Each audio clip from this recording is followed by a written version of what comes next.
China is the world's biggest country, populated by 1.4 billion people. It also has the world's second largest economy behind the United States, with a national income in excess of $12 trillion and annual economic growth over the last 30 years often reaching double digits. Now, this might seem remarkable to people who still see China as a communist country, but Beijing prefers to characterize the country as being socialist with Chinese characteristics. Suffice to say, the state maintains a pervasive role in managing Chinese economics, politics, and society. But over the last 30 years, the Chinese government has engaged in a reform program that has enabled private enterprise to flourish. The reforms have also sought to turn China outwards so that it trades more with the rest of the world and builds influence across the globe. Yet, as China has changed and grown, challenges have emerged.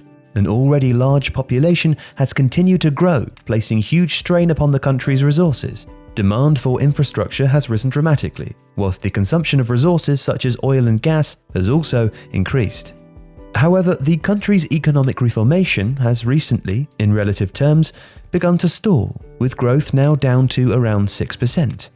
The Chinese government, therefore, worries about the future, especially how it will meet the needs of its population whilst at the same time sustaining the country's economic growth.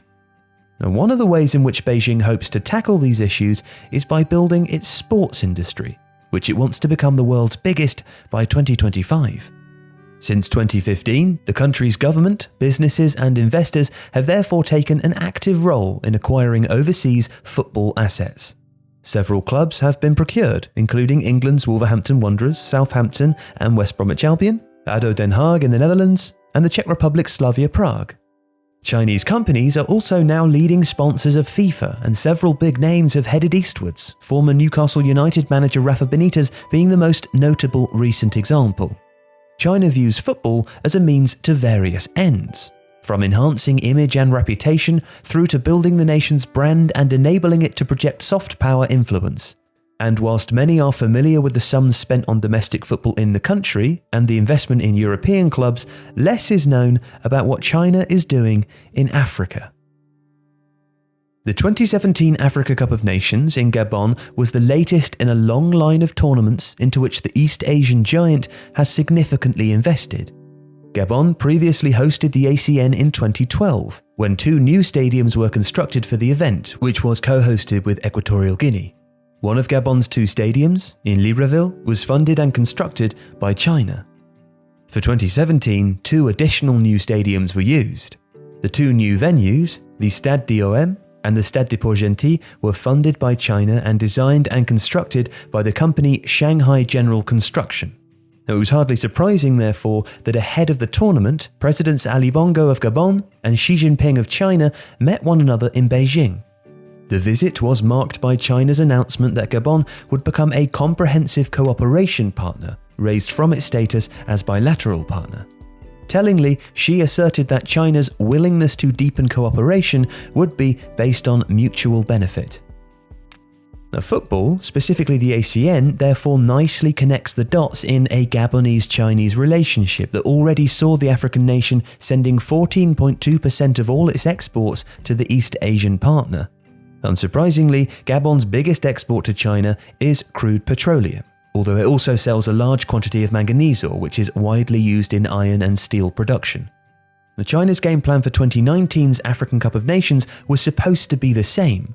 Cameroon was initially supposed to serve as tournament host, which inevitably attracted the Chinese government's interest. The West African nation's biggest export is crude petroleum, and it rapidly became apparent that carbon fuel deposits would again prompt China's interest, with its investors quickly committing to the funding and construction of key tournament infrastructure across Cameroon. However, late last year, the country was stripped of its right to host the tournament by the Confederation of African Football. Egypt stepped in as a replacement host, though, unfortunately for China and its strategy in Africa, the country is not a carbon fuel producer on the same scale as others in Africa are. However, China's use of football as a means to an end still became evident at the tournament. Telecommunications giant Huawei quickly became an event partner, which it utilized as a basis for the African rollout of its 5G network. This extended what is now a long history of Chinese involvement in the tournament. In 2008, the country funded the renovation of 2 of the stadiums used in Ghana's hosting of the competition and paid for the construction of the others.